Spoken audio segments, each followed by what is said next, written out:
दिव्यभूषण संतोल रंजितायै नमो नमः पारिजात गुणाधिक्य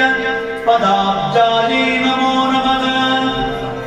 सुपद्मराग संकाश चरणायै नमो नमः कामकोटि महापद्मा वेदस्तायै नमो नमः श्रीकण्ठनेत्रकुमुद चन्द्रिकायै नमो नमः सचामर नमामि बीजितायै नमो नमः भक्तरक्षणदाक्षिण्य नमः